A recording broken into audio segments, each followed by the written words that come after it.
Hey everyone, this is Pete, and welcome back to Atari A to Z, a series of short playthroughs of Atari 8-bit games, some which I grew up with and some which are new to me. Today's game is Elektra Glide from 1985. Now, I have a bit of confession. I kind of hate this game, but it's also kind of an important one to cover on the Atari 8-bit just because it's so technically impressive and was so well received at the time. The fact that I don't like it very much is probably besides the point. But anyway, you'll see maybe why I find it quite frustrating when we come to play it.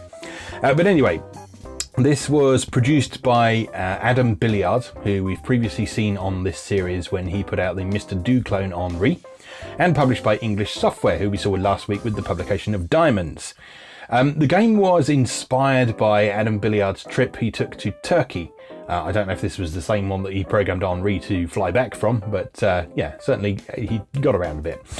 And it was inspired by his trip to Turkey and the fact he took a lot of bus trips while he was there. And he was very struck by the view of the road through the front of these buses as he was going through. This is actually, I can actually quite relate to that, because I used to really enjoy having bus rides when I was little because I could see out the front of the vehicle. Don't know why I enjoyed that so much, but evidently I wasn't alone.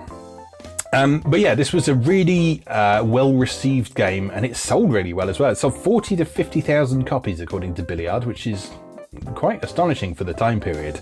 It doesn't sound like much now, obviously, but yeah, at the time when computer games were still kind of a niche market, that's pretty impressive. I did a bit of digging into Billyard and what he's up to now since we last mentioned him, and it turns out he's still working in the industry. Currently, he heads up a company called Polystream, which is a company that deals with streaming 3D graphics. So sort of solutions for providing 3D graphics on web pages and internet connected things and that sort of thing without having to sort of do huge downloads. More interestingly, I found, I never knew this up until now, but he's one of the co-founders of Criterion. And not only that, he oversaw the development of the Renderware engine, which was one of the most popular engines throughout sort of the PS2 era in particular, and onwards into a bit of the PS3 era. So to put that in context, if you're not familiar with Renderware, Renderware was the engine that powered games like Grand Theft Auto 3, Burnout, Tony Hawk, Suikoden 3, and even Puyo Pop Fever, believe it or not. Yeah, so there you go. Billyard, the guy who made Elektra Glide, also had a significant impact on those games there as well. So how's that for a weird connection? Anyway, Elektra Glide. I kind of hate it, but we're going to play it anyway. Let's go. Alright, so here we are. Elektra Glide by Billyard. Now, as I've said, I'm not a big fan of this game. Not because it's bad as such, but because it's just a bit of a nightmare to play, for reasons that will become apparent very quickly. So, when you start the game in Elektra Glide, you have two choices to make. So you have the steering envelope, which basically determines how sensitive your steering is, and you're supposed to set that according to your joystick. And then you have three different courses to choose from. So we have one that is based on the UK, one that is based on America, and one that is based on Australia. So those morphing effects are really cool. This is one of many aspects of the presentation of this game that got very praised when it was first released. And so, once you've made those choices, you hit the start button, and off we go. So, Elektra Glide is a time attack racing game that unfolds from a first-person perspective. You are riding some sort of futuristic space bike through the UK, rather delightfully. And it is your job to make it through these courses as quickly as you can before time expires, and without bumping into all these bastard shitheads who fill the road. So, there's only a few different types of hazards on the road. So, you've got those bouncing balls, which kind of follow your position. You've got those cube things, which just stick on one side of the road. So, those are reasonably easy to avoid. It's the bouncing balls that are really difficult to get around, because they move... Although they follow your position, they always feel very unpredictable. And so sometimes you seem to be able to sail past them very easily, like we did just there. And then other times it just seems to be absolutely impossible to get around them. Like that, see? This is why I don't like this game. Oh, hate it so much. But, yeah. I mean, even though I kind of hate playing it, and did back in the day, I can appreciate what it's doing. I can appreciate the really impressive graphical things that it's doing. So Adam Billyard, as we discussed at the beginning, is a real master of 3D techniques. And he was as far back as this game as well. So you can see the sort of smooth scaling on those pillars that come towards you. There's the trackside objects. You've got convincing 3D effects on both the road and on those tunnels that come up. This was one of the only games at the period, one of the only driving games rather, at the period that unfolded from a first-person perspective, which was really exciting for me at the time because I found the concept of driving to be thoroughly compelling, and I was just never quite satisfied by the third-person view of most racing games of the period. So I wanted a game that made me feel like I was in the cockpit of a vehicle. And I think that's why it frustrated me so much, that this game is so irritating to play.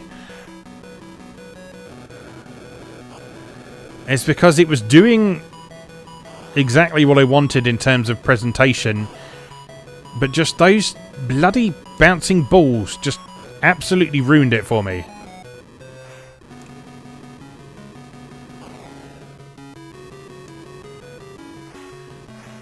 But I'm saying that I'm doing a lot better than I normally do, so maybe I can learn to love Elektra Glide.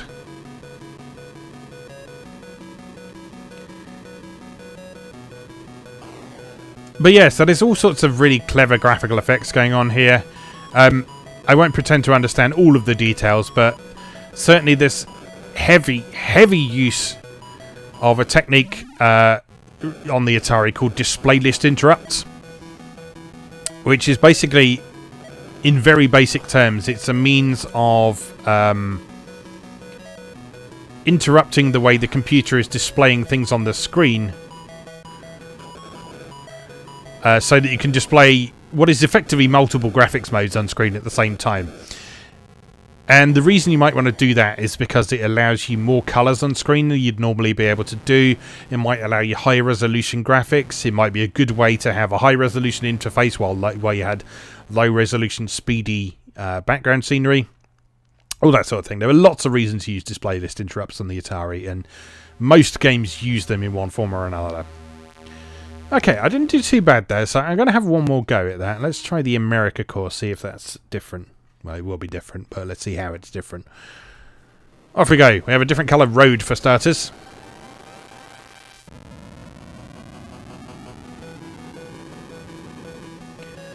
But yeah, this is one of those games that I respect enormously, but just don't tend to make the choice to play too often, if you see what I mean. There are certain games out there that I feel that way about today, like, to a certain extent, things like the Soul series I feel that way about. So I've just not really had the right experience with those games up until now. But that doesn't stop me from appreciating what they do and respecting what they do. Oh my god. But as you can see,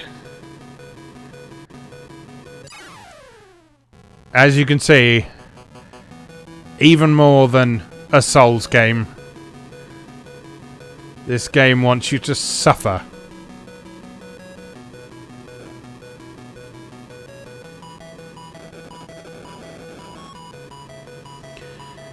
And so this playthrough here maybe hasn't done a ton to change my mind about Elektra Glide and whether or not I actually like it, but you know, I still appreciate it for just the sheer speed it's doing so. I mean, look at how quickly it is throwing those graphics around, slamming it around corners, the parallax scrolling in the background, the 3D objects scaling smoothly.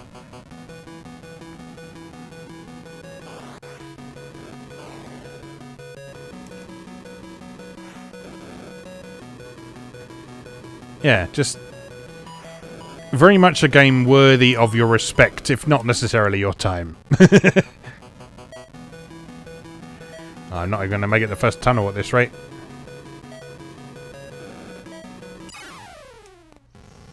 No, no, no.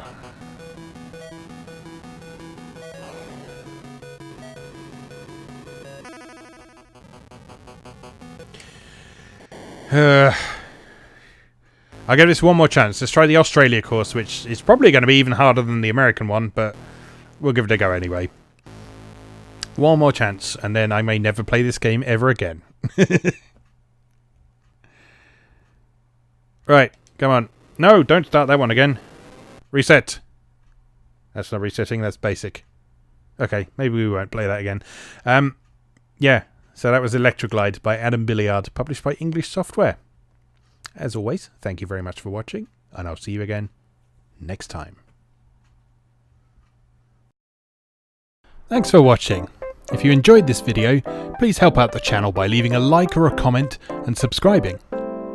New episodes of Atari A to Z are on Tuesdays and Atari ST A to Z on Thursdays. Check out atariatoz.wordpress.com for a full archive.